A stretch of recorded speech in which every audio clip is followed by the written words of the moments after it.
You're listening to and such a short amount of time to do it in. We were really a Mamma Mia podcast.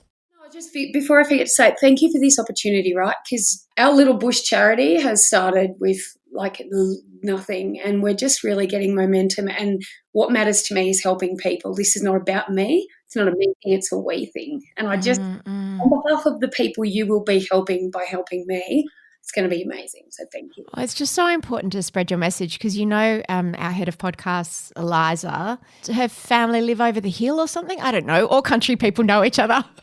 Yeah. From Mamma Mia, I'm Mia Friedman and you're listening to No Filter, a weekly interview podcast with people who tell their stories very candidly and aren't afraid to be all kinds of vulnerable. What's the difference between a party girl and an alcoholic? If you were to ask my guest today, she'd tell you not much. Put it this way, it was never like 2 or 3 and getting tipsy. It was more like probably 12 or 13 and get carried out under the arms of 2 mates. Shanna Whan knew she had a drinking problem when one night she woke up at the bottom of a staircase, bruised and battered, and not just on the outside. You see, for a long time, like many alcoholics, Shan didn't think she had a problem with alcohol. Growing up in the country, she just thought drinking and having fun was normal.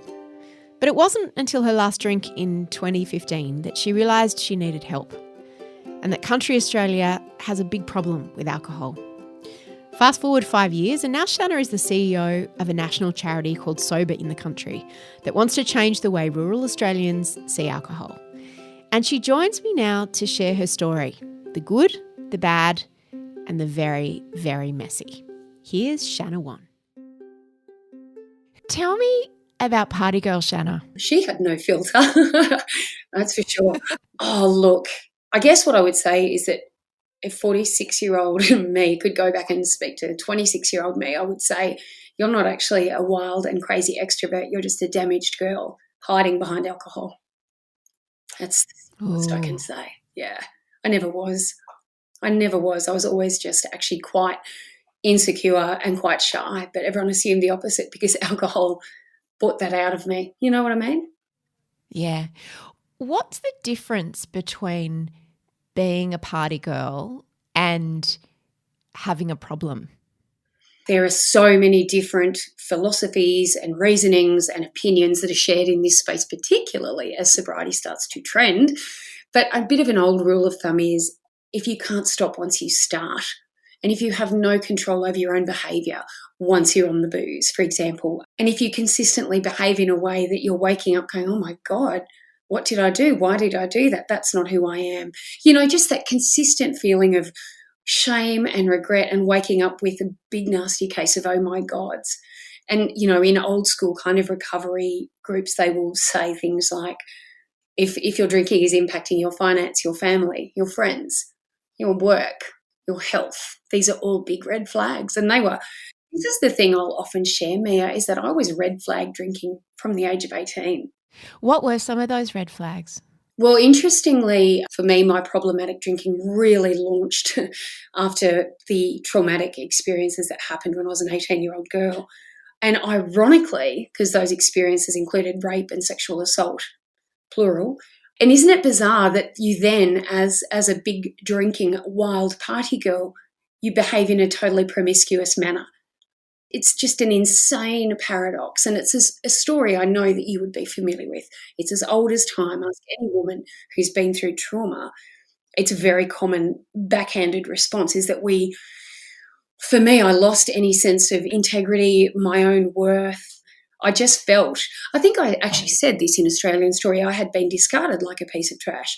Ergo, I decided I was a piece of trash and I behaved like that. It was awful. I just got myself into one horrendous situation after another where I just let myself be treated awfully. When you used to drink like that, what are your memories of it? Or did you just not have any memories because you blacked out? The blackout drinking came later in my 30s. Sorry, I would often party to blackout point when I was younger, but I can remember lots of fun times going to new towns and lots of good bits in there, making loads of friends. So I remember that alcohol, because it's so ingrained in the bush culture and, bringing people into the picture a little bit. I was in my mid-20s in a very male-dominated corporate agricultural environment where I felt like I needed to drink like the boys to fit in, because I was really competing in a very, very full-on environment for my space. And it's ironic, I will say that was a competition I created in my own head. I've got no doubt if I'd gone back and just been me, it would have been fine. But I had decided I wasn't enough. So there was always that element of me trying to be more, be louder, be accepted. I don't know. I just didn't know who I was. I was just so lost. And my memories are of just always thinking, oh, I shouldn't have done that, shouldn't have said that. Why am I being like this? Why am I being loud? Why am I being crazy? Who is this girl? But it was almost like Tourette's, drunk Tourette's would take over. And I remember a few really beautiful people along the way tried to say to me, Shan, you know the girl you are behind the scenes in the quiet times when you're not out, she's really beautiful. And I was so offended by that. You're offended by it? Because I thought, well, what are you saying? I'm not good enough how I am. Like, this is the thing. I was in a constant hamster wheel of trying to be this and not understanding that who I was actually quite a lovely person. But because this person over here had been smashed to smithereens, I felt like she had to be protected by this wild, crazy, extroverted, tough, rough, take no shit exterior. And now that rough and tough girl, I'm so sad for her because she was never real. She was never real. Yeah, it's a funny thing. So I just feel a lot of sadness for the younger version of me, but at the same time, a tremendous amount of gratitude because those experiences are firmly branded in my brain, and those memories are what now drive me to be able to speak from a lived experience perspective to the young women. And I get goosebumps when I say this because every time I now use any opportunity I can to speak, I'm thinking of the young women who I know are in that trap and in that cycle, and I want them to know they're not alone. So I feel gratitude now, real gratitude, but I wish she could have done it differently, but it is what it is. In terms of what the drinking did for you, was it that it lowered your inhibitions and made you feel more confident, or it numbed out the low self-esteem feelings and the trauma feelings that you had? Both, definitely both. So that's how I used alcohol, and I'm down with this new expression of how do you use alcohol, because it's a drug that I was using. Absolutely, I used it to gain courage socially, and to just as you said, lower my inhibitions. But I noticed that as I went through my late 20s and then into my early 30s, and I just had such a lot of rotten things happen for such a long time. I felt like I was constantly walking in disaster, and I just couldn't get a break. I just couldn't catch a break, and in the end, I very much did what all alcoholics do, and I drank to not feel, to not think. And it's all fun and games while you're not thinking and feeling until you wake up and the insanity begins again. And that's the nature of addiction, is that it begins as this wild, beautiful 18-year-old with lots of hope and opportunity and a really privileged start to life. And this is a funny thing, isn't it? People often assume that you can only end up over here at end-stage alcoholism if you've had a shocking experience as a child or whatever. But all of us have different experiences and different levels and elements of how something creeps in, but how it ends up manifesting can be a whole different set of circumstances. And it's just interesting to watch how it progresses in people's lives. It's a fascinating, horrible thing. How did it scale up for you? Like, compare sort of the frequency and the amount of alcohol you would consume, say, as an 18-year-old to then by the time you were 30?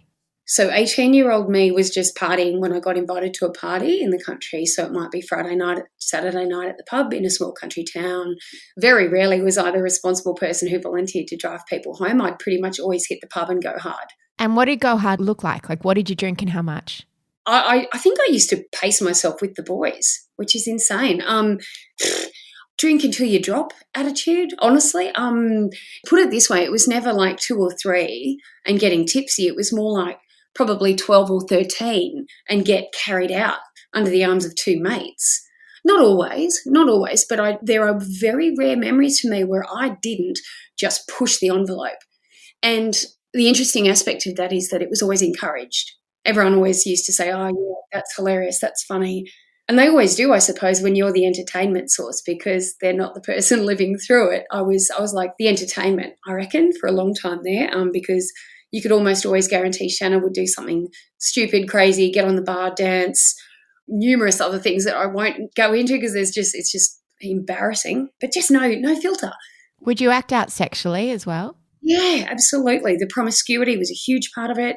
Grabbing a microphone and just taking the stage of karaoke and just being the loudest, the most visible, the most daring, the most risk-taking behaviour, like every classic thing you hear spoken about.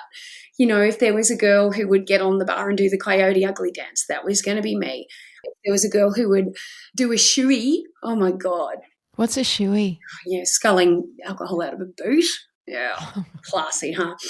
Like, so this sort of stuff, right? Whatever was going, whatever the country crowd was saying was hilarious, funny, wild, the dumb thing, I was go, yeah, I'll do that. I was just mindlessly, blindly following the masses and behaving like a bloody lunatic, honestly. There must have been status involved with that in the towns that you were living in terms of being the life of the party. Okay, so I'm going to tell you something. I don't think I've shared this on a platform before, and it'll probably make me cry.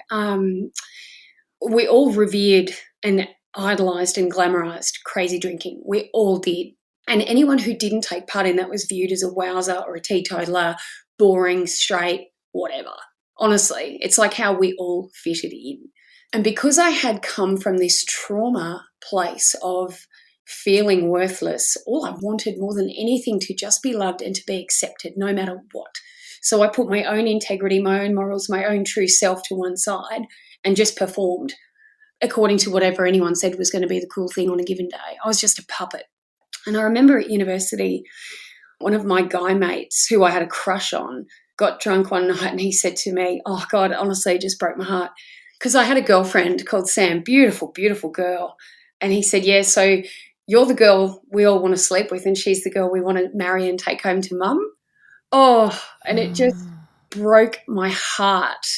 Because, in other words, it's just saying you're a good time girl only. And you know what? That's how I'd set myself up to be perceived, because I didn't want anyone to think they could penetrate this tough exterior and get to my heart and get to my soul and hurt me anymore. It's so cheesy. It's so corny. It sounds like the cheesiest, corniest thing I've ever said, but that is what I felt. And the paradox in that is all I wanted was to be loved and cherished and cared for, but I was too damaged already and too frightened to even permit someone to love me. So it's that cycle of the trauma addiction response, which I'm sure you know Jenny Valentish, amazing lady who wrote A Woman of Substances, and she speaks a lot about the trauma addiction connection, and it's all it's the saddest aspect of the trauma response in women and alcohol and that promiscuous behaviour. It's awful, heartbreaking. So what did your drinking look like by the time you hit 30? So when I was 30, yes, I can tell you exactly where it went at 30. I was doing another geographical. Do you know what they talk about geographicals when you move to try and escape your problems? Ah. And unfortunately, wherever you go, there you are. So you're just running from something you can't run from, right? And so I had just done a geographical to the Territory. I thought, I'll go as far away from everyone and everything as possible. I'll go to Alice Springs because that's in the middle of nowhere. Stupid me. Anyway, so I went off to the Territory and I quit my corporate ag career and decided I'd be a tour guide. Now, I love Alice Springs. I love tour guides. I love the Territory. I love the Outback more than anything. But let me tell you, if you're a budding alcoholic, you probably don't want to go to Alice and become a tour guide because those two things are synonymous with big drinking. I think the Territory boasts one of the highest percentage of alcoholics per capita. It's well known and renowned for its excessive drinking. And again, it's worshipped, it's celebrated. Any day's Friday, any time's 5 o'clock. Then you go and you be a tour guide. You are now the entertainment source again. So, yeah, my 30s was a massive escalation, and I wrote a blog not long ago called Last Time I Went Into Isolation, I Became an Alcoholic. And I believe that it was that time in the Territory, spending a couple of years in this, I don't know, this parallel universe where time and space meant nothing. We all just drank excessively until it was alcoholic drinking and until that was the tone. That set the tone for my alcoholic point of no return. So it could have looked like partying all night. We'd come in from a tour with all the backpackers. And, of course, the bars had a system in place where if you were the tour guide, you got free drinks because you were bringing 22 drinkers to the bar. So you were rewarded. The more drinking you did and the more drinkers you bought, you were rewarded in alcohol. So, yeah, I don't know what it looked like, probably 20 drinks. I don't know. It was nothing. It was whatever you could physically consume. until you couldn't consume anything more. Honest to God. We were alcoholic drinkers, all of us. What's the difference between being an alcoholic drinker and being a regular drinker or being a heavy drinker? Phew, good question. I wish we could get that cemented on tablets, stick it on a hill. Again, you'll find people will argue what it means until their dying breath. For me, my take on it was that as a heavy drinker, I would sort of binge and have hangovers, but, just it was something I did occasionally. But alcoholic me was drinking there was no stopping once I started. There was no off button. And there's a famous saying that 1 is too many and 1,000 is not enough. That is how it was for me. Once I was on, get out, step aside, I'm going until I black out, pass out, vomit, have no memory recall. I was just insane. I didn't have any regard for my own health, my own body, consequences. There are situations where I'd find myself in a police car being dropped off at home, and I've just got very vague memories of an officer saying, okay, look after yourself now, you're safe. And I'd be going, oh, how'd I get here? Waking up in hospital because I'd fallen off something and cut myself open again, priding myself on sitting up and drinking a bottle of rum with a guy mate. Just insane me. Nothing about it was moderate anymore. There was no option for moderation, none at all. Shan, did you have rules for yourself sometimes, like I won't drink during the day or I won't drink before this time, or did you put any parameters around it? I tried, and in fact, at the very end of my alcoholic career, which is as I was approaching 40 and my rock bottom moment, I still would fight tooth and nail and get fiercely, fiercely angry with anyone who dared to suggest I was an alcoholic, because I could turn around and say to them, excuse me, I just did dry July and didn't drink for a month. Or, excuse me, I don't drink until after 5. So my rules were, if I don't drink until after 5, or if I don't drink during the day, I'm not an alcoholic. So get lost, everybody. How dare you throw that at me? So that was my rule. And I honestly was so ignorant, so blissfully unaware that alcoholism looks like many different things to many different people. But I believe what happens, right, is that Hollywood kind of sold us on a notion that alcoholics are these poor, unfortunate, homeless people with brown paper bags who drink first thing in the morning, And I now speak about that often to say, guys, you don't have to be homeless. You don't have to be broke. You don't have to be getting kicked out by your husband or wife or children. If your drinking is taking things away from you more than what it gives, if it's controlling you and you're not controlling it, these are all serious indicators that you are well and truly beyond control. And to me, that is alcoholic drinking. But funnily enough, modern terminology dictates that we must call it alcohol use disorder or addiction, alcohol misuse or alcohol abuse. Whereas, forgive me for being such a rebel, I just call it for what it is. I call it alcoholism because for me, all of those fluffy kind of softer terms kept me thinking I might be okay. I needed to be hit with the truth right between my eyes. That's just me personally. That's how I personally feel. When I put on my CEO hat, I say to people, whatever you do that works for you is what you've got to do. But for Shanna Whan, the alcoholic, I had to not fluff around anymore. You're an alcoholic, and if you don't come to that point of realization, you will get your wish and you will die. And I suddenly realized I didn't actually want to die. There was a little bit of fight left. Can you explain what a high-functioning alcoholic looks like? Me, half of Australia's executives. Yeah, again, that's a hotly contested one, right? People in the old school camp will say there's no such thing as high functioning.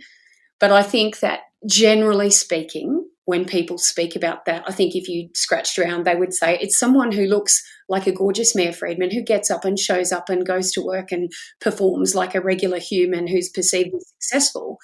But after 5, they're not going well.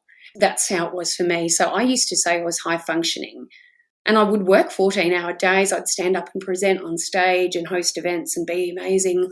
But I'd go home and I would call myself a derelict behind closed doors. I'd get blackout drunk in my own home at night, and Tim would come home to find me on the floor in a puddle of wine, broken glass. So terrible. G'day, I'm Shanna Whan, and you're listening to No Filter.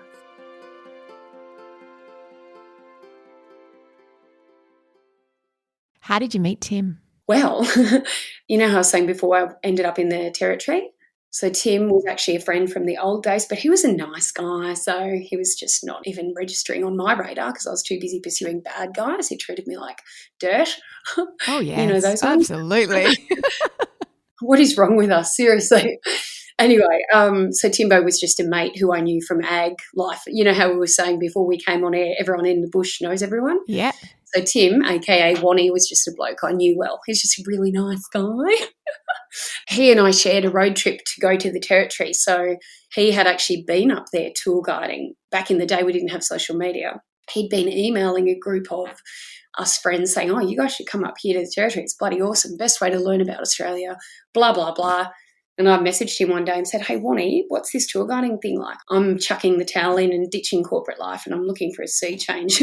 Brackets, I'm lost once again and looking for myself and enjoying that. Anyway, and Tim being Tim, who would be effusive and enthusiastic, whether you would be the worst tour guide in the planet or not, said to me, yeah, you'd be amazing. You should do it for sure. Anyway, we shared a road trip to the Territory, and what can I say? It was a very long road trip, and it's funny. Tim had come back into my life. How old were you 30. when you met? Oh, sorry, no, we were in our early 20s. But by the time he came back into my life many years later, I was 30 and I'd been churned up and spat out a few more times.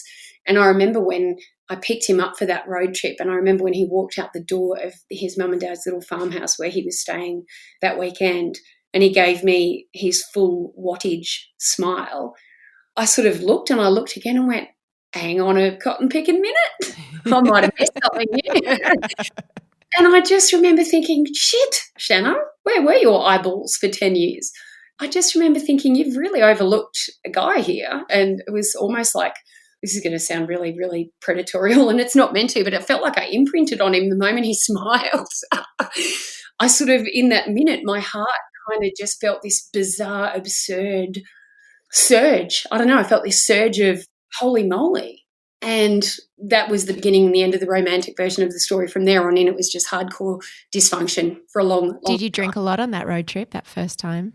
So if you were to ask Tim about the early stages of our relationship, he would sort of have a quiet moment and he would look down and he'd go, yeah, it was very clear to me from the very, very day Shan and I reconnected that she'd fallen into a really bad place, really bad. And I'm pretty sure we had a cheeky pash on the road trip, as you do. It's pretty chaste, actually. I'm thinking that's very, very innocent. Well, there might have been other versions of G-rated. Stick to the G-rated version of that story. Yeah, it was really funny. And I knew that I was going, oh, crap, I'm going to fall hard and fast in love with this bloke. I just knew it. And I kind of probably admitted as much to him way too soon because that's Shanna, just go, no filter. And he promptly declared, oh, that's so nice, but holy shit. No way, you're crazy. You're a hot mess. You're a hot mess. And, so it's really funny. The version of Tim and I that people see me speak about today in 2020 is a result of 15 years of such massive hardship, such horrendous, tragic lows. It was dysfunctional from the word go. In what way? Because he'd basically hooked up with an alcoholic and he didn't know what that meant or looked like, and I didn't know what that meant or looked like. So the two of us were bumbling through life, wondering what the hell was going on and why I was, as you say, such a hot mess. And he's just an inherently really decent, beautiful, beautiful old school man. And I was an inherently very decent, big-hearted woman.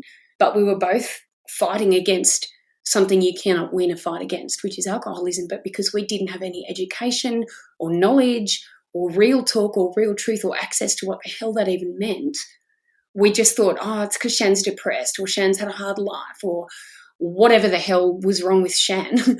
So Tim always loved me and I always loved him, but he was, even though he didn't know how to define what was going on, he knew I was a broken, broken girl. Do you remember the first conversation you had about your drinking with him?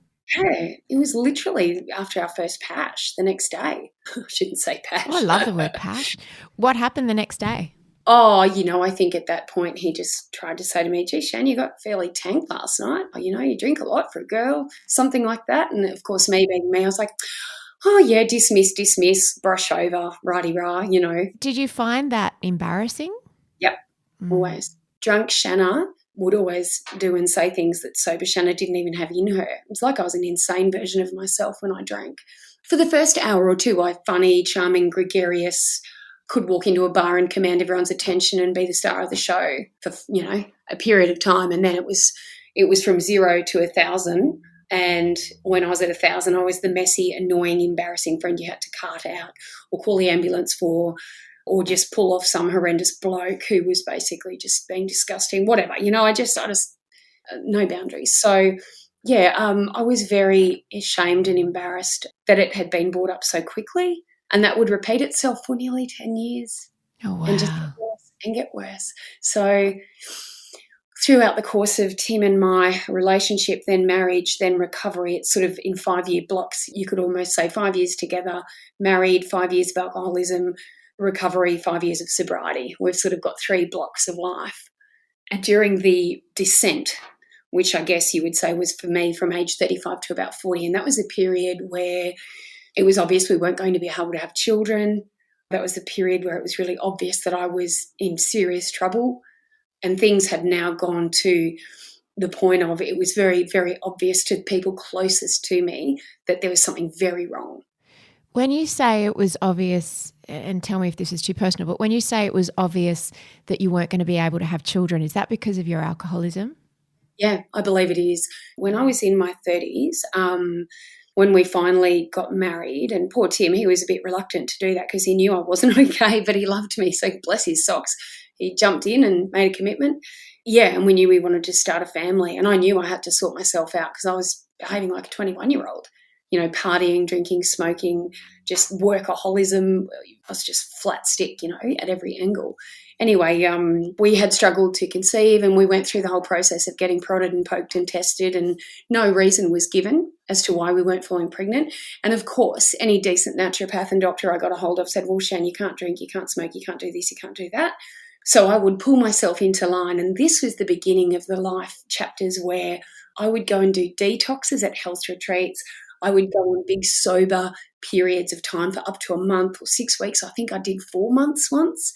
And this is why I kept convincing myself I couldn't be an alcoholic, because I could string these periods of sobriety together. But then we would have a fertility failure. As in, sorry, I should be more specific. We would go and get, have you heard of IUI, intrauterine insemination? Gross. It's like AI for cows. You get turkey basted. Inseminated. It's not very glamorous. Let me give you the tip. You'd sit there and you'd white knuckle and hang on for life and pray that this was the time and this was the opportunity, and you'd get a negative. And for me, that began a cycle of me falling off my wagon. And I remember the first big fall I had. I'd gone through this big period of drying out and detoxing and blah, blah, blah. And then bang, I just went, righto, screw this. And I'd drive home through the bottle shop and pick up 2 or 3 bottles of wine just in case, because I didn't want to not get blackout drunk. Thanks very much. And the cycle would pick up, but it would actually escalate. It would escalate and it would come back more fiercely than it had been the previous time.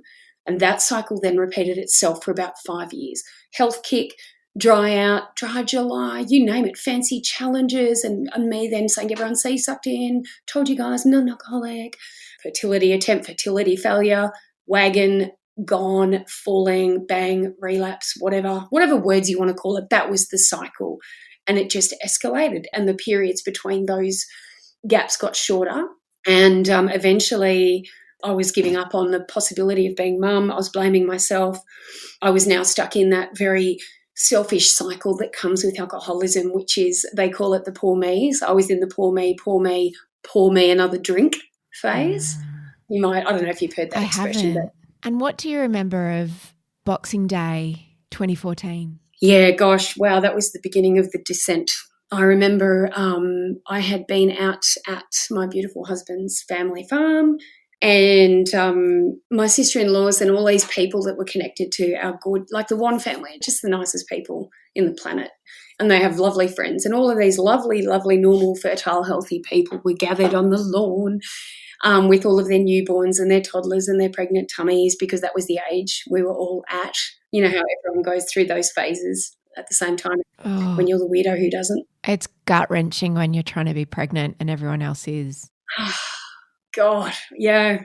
And I remember, this is going to suck. I'm going to so cry here, but that's good. That's how it is. I just remember being amongst this vibrant, loud, gorgeous group of people and feeling, and I had felt this my whole life, my whole friggin' life, like I was on the outside looking in.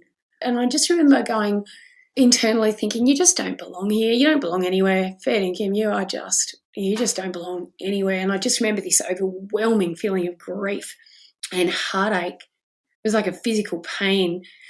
And I still just remember that day. I could hear the glass. I could hear the laughter and the tinkling of glasses and people cracking open their beers. And, I was trying again that day to be a good girl. I was trying not to drink. I was trying not to embarrass my husband at yet another social function. And I'd been going through a month of, not drinking and saying, look how good I am, everyone, see, I'm doing it.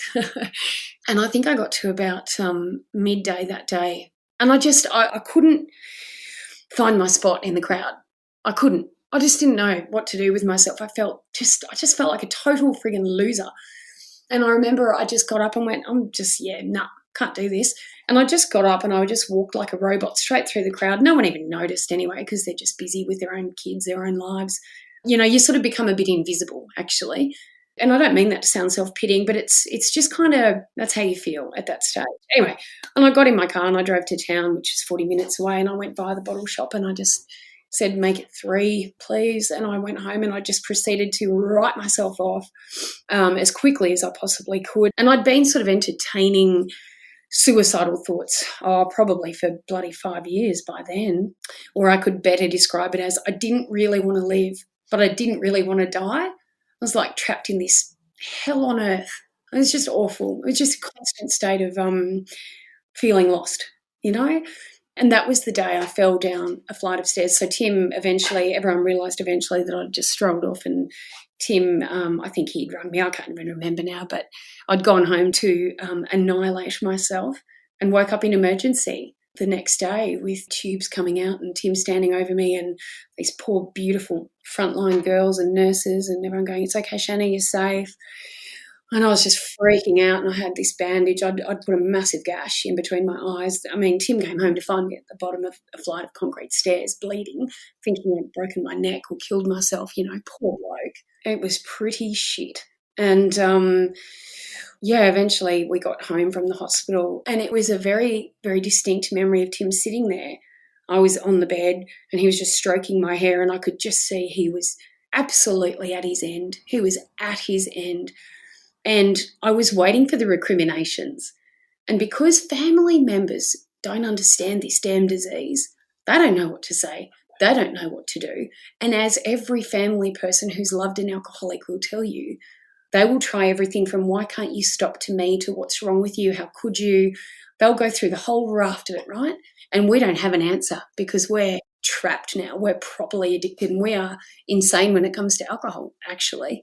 And I remember that day, I just said to Tim, I said, just say it, just get it over with. And he said, you know something? And he just had a couple of tears running down his face. And he said, you can't help it. You actually cannot help this, can you?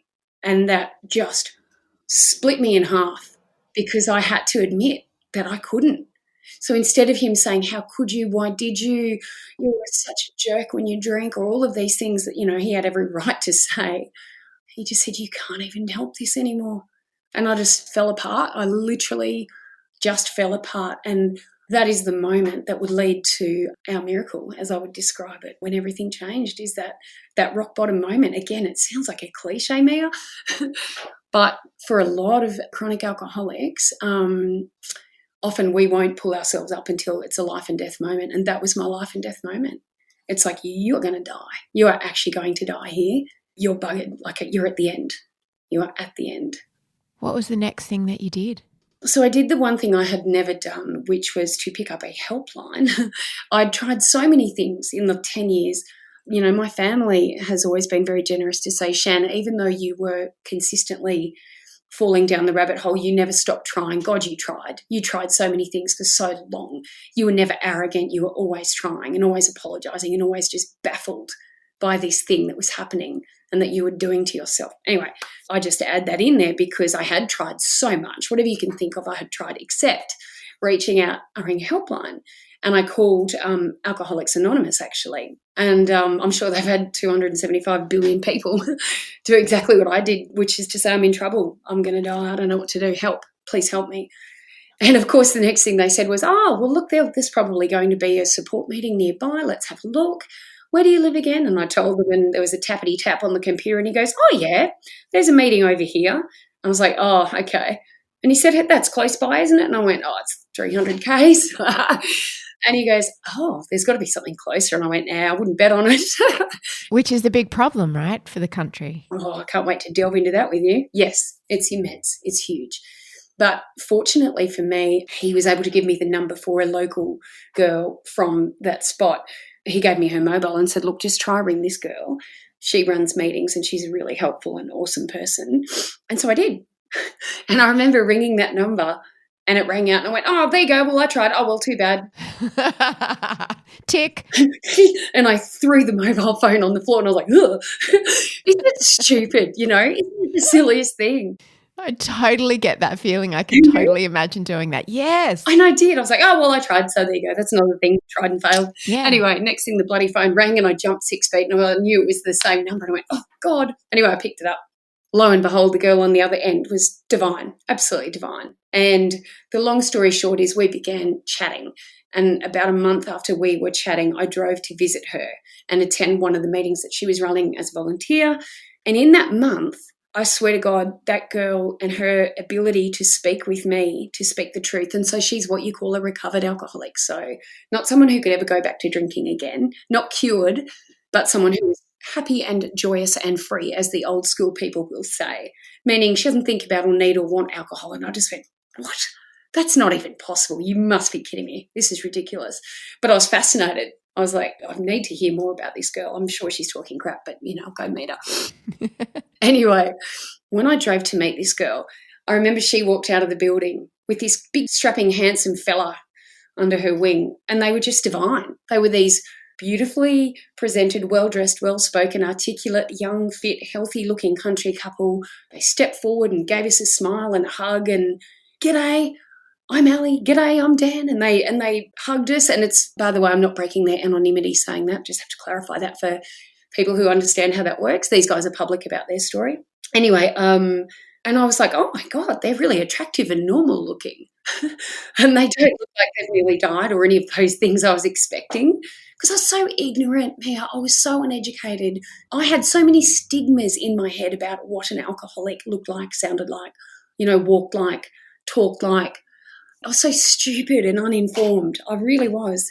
And they look like you. They look like you. They look like me. They look like all of us. And they were just so friendly and warm, and they exuded this calm and peace and serenity and goodness and kindness. And I was like, what the heck? And I sat in on the meeting Ali at that stage was running as a volunteer. And I just remember that day going, wowzers, I'm in a room full of strangers who all get this. Who knew? Who knew? It wasn't just me. Like I was very ignorant in the thought that I was the only one who was behaving like a lunatic and living this double life, high-functioning alcoholic headed towards death. And were the stories that you heard familiar? All of them. They were just you and me and different versions of, absolutely. Some were young, some were old, some were career people, some were farmers, blah, blah, blah, blah. It was a perfect cross-section of humanity. Nothing jumped out at me and went, ew, that's a weirdo. None of them struck me as anything other than very regular people. And very quickly I went, wow, these people are incredible. They're sitting around speaking non-negotiable truth about this. Holy cow. I was just blown away by that. My mate Ali eventually paused and said, Shan, would you like to share today? And that's how these, it's just people having a yarn in a group. That's all it is. That's how any kind of support meeting is the same. It's not scary. It's not intimidating. It's just people talking and telling their stories. It's like you and I, except times 10 or 20 or 30. And Tim had come with me.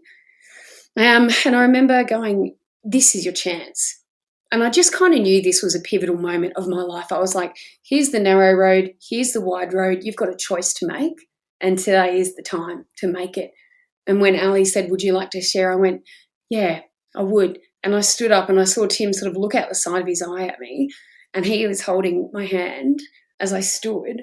And I just looked around and went, and honestly, I feel like I'm in a bad American sitcom here, but I just stood up and went, "Hi, my name's Shanna," and I burst out laughing and I went, "I'm totally an alcoholic." I started laughing. I went, "I'm a freaking raging alcoholic. What the hell is wrong with me? Why did I not know this?" And I just started, like, it was a bit hysterical, really, because in that moment, I just went, "I am done with this. I am done with pretending."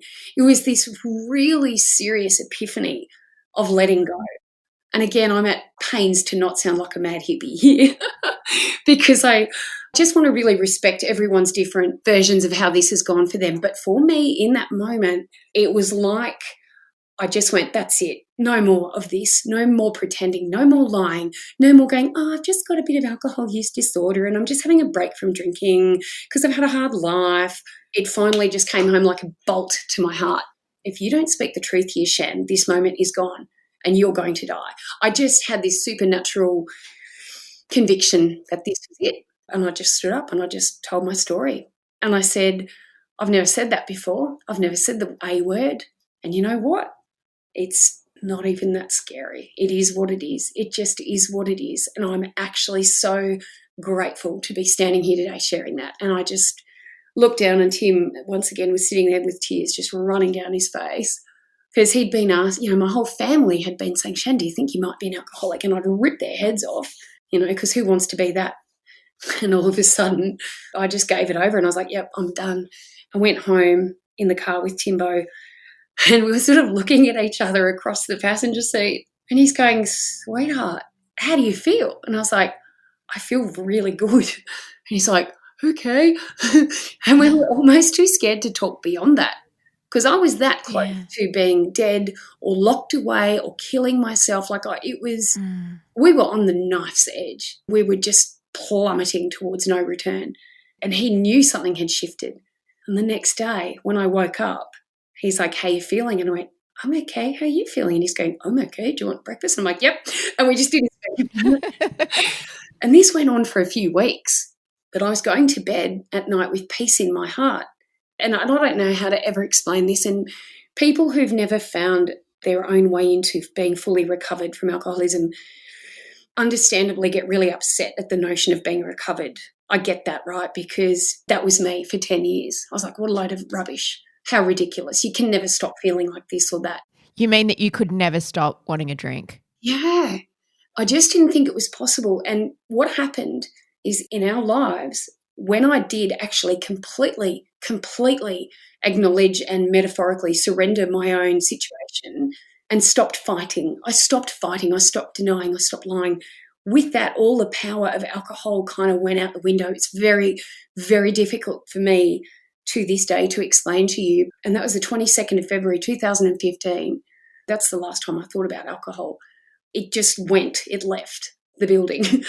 And some people have been awful to me about that. They've said, "Oh, that's rubbish, that's not possible." But anyway, I believe in miracles and it's true and it is possible and it's exactly what happened. So that was 5 years ago. Yeah, 5.5. Having said that, right, even though that craziness went out of the window for me, I then at that point went to work and I carved a year out of my life and said, okay, the only thing I focus on for the next 12 months is becoming sober, Shanna. So I took every piece of advice I could get from any place I could get it. And at that stage, it was my beautiful friend, Ali, who'd been there, done that.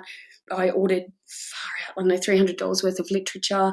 I started downloading things and I literally converted my home into a university mecca for me to study sobriety and learn how to become sober in the country. She said, giving you a great segue.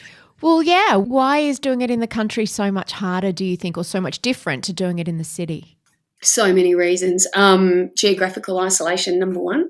Lack of access to services and support, number two.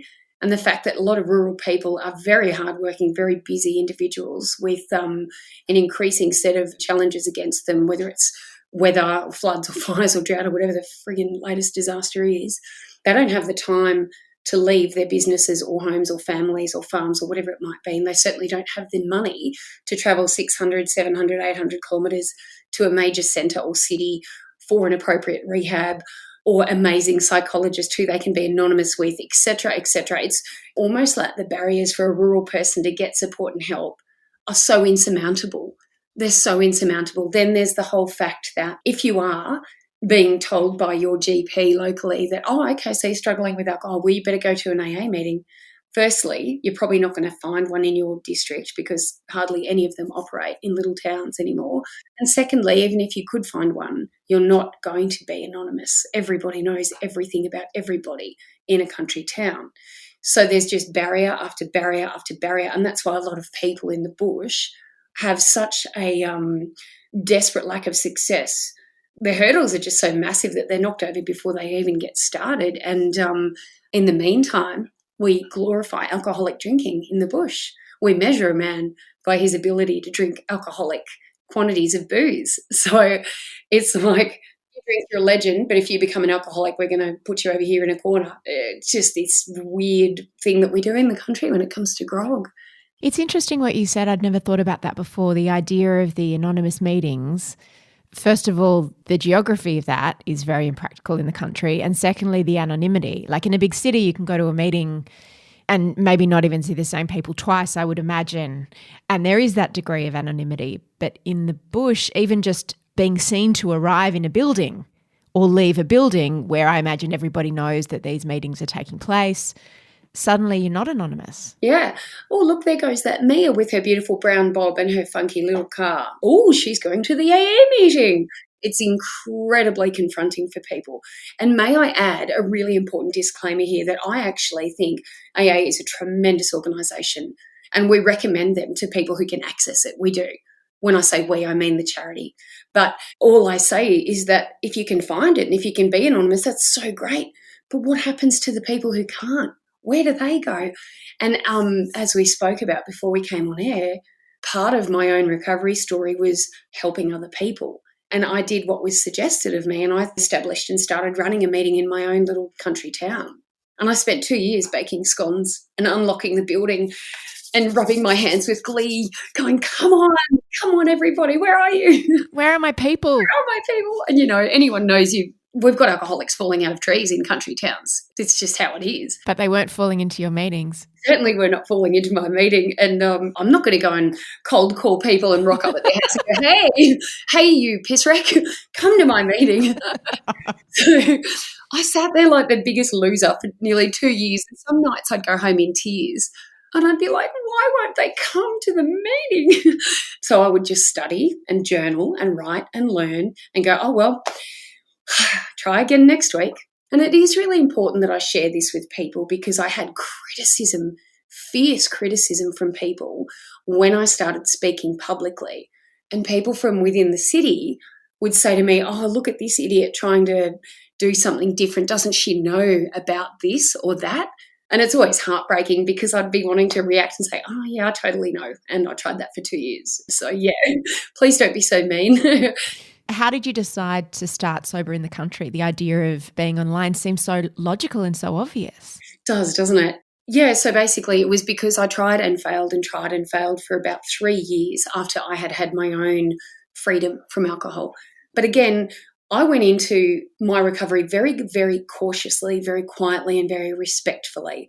And thankfully, legends who'd been there before me just had said to me, Shan, when you're a few months sober, you're going to want to save the world. Calm down. You just focus on the basics, big girl. Like, just keep it simple, blah, blah. And I was like, oh, really? Damn it. Okay. Because my nature is what it is. I am a loving, caring person. And I knew from the very day that thing had shifted. I knew I wanted to help people. That was a conviction that was planted in my heart. But thank God, my newly sober brain just went, woo up there. Woo, big girl. So I took the advice of these really respected long-term sober people and they said, don't even think about doing anything until you've got at least a year under your belt because A, you've got no credibility. B, people are going to be waiting for you to stuff up and fall off your wagon. C, D, E, F, blah. I was like, yep, you totally are right. You're dead right. So I pulled myself back and I did what I had never done prior to that stage in my life and I slowed down. And I was very careful and very intentional and very respectful. And I just went quietly for probably the first 3 years. And even though at no point in those 3 years did I contemplate or want or need or think about grog, I knew that I kind of had to earn my right to be talking about this stuff. So Yeah. it's really weird. I was saying to someone the other day, drunk me had the integrity of a peanut. Turns out that sober me is non-negotiable about integrity. I'm actually fanatical about truth speaking and integrity, especially now as the CEO of a national charity, because without that truth, we have nothing. It's so important to me. And that's why I did this so carefully. But sorry, to come back to how did I? So I tried and failed numerous things because I did have this heartfelt wish to help other people. And eventually I went, okay, I'm pretty sure no one within any recovery format could have a crack at me and accuse me of not having tried their methods, but it's not working. So I made a choice to do what they call blow my own anonymity sky high. And I started speaking about the fact that I had given up drinking. And again, I went into it very softly. But eventually, I think on about year 4, I was like, bugger this for a joke. I'm sick of just fluffing around the edges. I was like, guys, I was a raging alcoholic. And I started blogging and I started sharing. And I had a little Facebook page, which I called Sober in the Country, which was, by the way, a spin-off and a bit of a tongue-in-cheek takeoff of Sex in the City. I just was like, well, I'm going to be sober in the country because that's going to be the new radical. I love it. Yeah. Stupid, you know? No high heels required. No heels ever. Yeah, and so, it was just a girl with a computer, with a blog. I was just sharing. The evolution of that, Shanna, to where I am now is that the response was very immediate. But let's say I ran into you down the street, right, and you were a mate of mine struggling with alcohol. You would grab me and say, Shanna, oh my God, by the way, I'm reading your post and it's very interesting, but I'm never going to comment because, everyone will think I'm a drunk. And I was like, huh? Oh, yeah, I suppose they would. Thank you for that. So again, I went home and it's just an evolution, Mia. It's just a total constant rolling evolution of, okay, so even though we're online, we're still in a country town. And if Mia thinks that Sally will know that Mary read whatever, God, okay. So I created a private page that was to complement the public page. And I said, hey, guys, some of you are saying that you're enjoying my honest kind of yarns, but you're scared to comment. So I've created this little Facebook group. If you want to come and have a yarn, just knock yourself out. We'll just talk about the hard stuff in there if you like. I'm not saying I'm doing anything amazing. I'm just sharing a story with the hope it might help someone. And it began like that. And suddenly people were joining that private group. So you gave people anonymity online. I mean, not anonymity, but privacy in the same way that turning up to a meeting. How do you think Corona has impacted people, particularly in the country? I mean, we're hearing of people drinking more across Australia and across the world. What have you seen? In terms of coronavirus and its impact on Australia's habits with alcohol, we have got a lot of data from organisations like the Foundation for Alcohol Research and Education, Alcohol and Drug Foundation, Hello Sunday Morning. There's a lot of us that work together to bring stats and data to light and highlight the fact that people have, under increased stress and isolation, taken to drinking a little bit more, a little bit earlier, and all this sort of stuff. It's just that fear and uncertainty has totally increased. But if you look at Sydney and then look at out west, interestingly enough, isolation is our normal for a lot of us. So we're not exactly freaked out by it because it's like, it's kind of business as usual. Yeah, right. Yeah, interesting, isn't it? So I would say to you that in a weird, really, really weird backhanded way, COVID has done the most important thing for this charity and this conversation that could ever have happened, because it has forced the rest of the globe and indeed our cities into a position of having to understand how tremendously difficult it is to overcome addiction in isolation. And you've got little old me been banging on about that in front of any politician I can get my mitts on for years to say, guys, you have to look at this. Country people can't get help. And all of a sudden, it's really funny, when the pandemic hit, we've got federal and state government handing over millions of dollars to support initiatives to give people online connections, and they're now calling it imperative and essential and life-saving. And I'm like, still here, still asking the same thing. I don't know whether it's just that we're out of sight and out of mind, but COVID kind of forced our own health minister into acknowledging that Australia is kind of an alcoholic. Awkward when bottle shops were declared an essential service. Can you explain that to me? Because a lot of people were confused by that. I'll try and rein my monster in here. Yeah, it's confronting. It's really confronting. I could never prove this in a court of law, but at the end of the day, if you suddenly cut alcohol services and suppliers off in Australia, you'd probably have a total riot and civil war would break out, I'd imagine, because you don't just stop an Australian from drinking. And secondly, if you were to have suddenly snipped services, bottle shops, deliveries, etc., all of the undiagnosed alcoholics that dwell amongst us looking and sounding like normal people would be crashing emergency healthcare. Yeah, that's what I've heard from doctors. Mm-hmm. So really, in actual fact, our leaders were pretty much snookered, I think, in that, they couldn't have done anything else. I just wish they had spoken the truth. I just wish that someone had been ballsy enough to stand up and say, we can't cut alcohol off, guys, because imagine all of the alcoholics out there who won't be able to get access, and then they'll start going into God knows what, withdrawals, and then we're going to have emergencies full of these poor souls. Isn't that confronting? Shan, do you remember your last drink? No, I don't, because I was blackout drunk, as usual. Yeah. And when you think about alcohol now, do you think about it with a sense of longing or a sense of nostalgia, or how do you feel about it? I feel like the luckiest girl in the world that my own experience took me to rock bottom and made me realise that there's no part of my soul or body or mind, there's no aspect of me that would ever want alcohol in my body. I feel repelled and repulsed by it utterly. But having said that, it has no control over me anymore, and that's an incredible thing. So people are welcome. Our friends can come to our house today and have a beer. I don't care. So I don't hold judgment over it. I don't hold judgment over people who can enjoy a drink. I just feel gratitude that Shanna Whan no longer gives a stuff about booze, and I don't. It's just irrelevant to me, except for the fact that I work in the space 24/7 to help others understand it. Yeah, it's funny, isn't it? Whether you have a problem with alcohol or know someone who might have a problem with alcohol, or whether you don't, I hope you found that as interesting to listen to as I did to have that conversation with Shanna.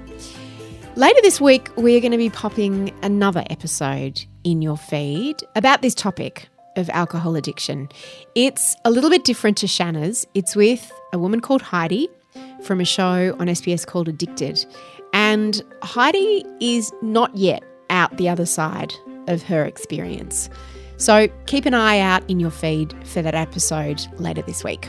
To learn more about Shanna's work, please visit soberinthecountry.org, and to watch her Australian Story episode, head to the link in our show notes. And if this episode has raised any issues at all for you, please reach out to Lifeline on 13 11 14. This episode was produced by Leah Porges. The executive producer of No Filter is Eliza Ratliff. I'm Mia Friedman, and I will see you on mamamia.com.au.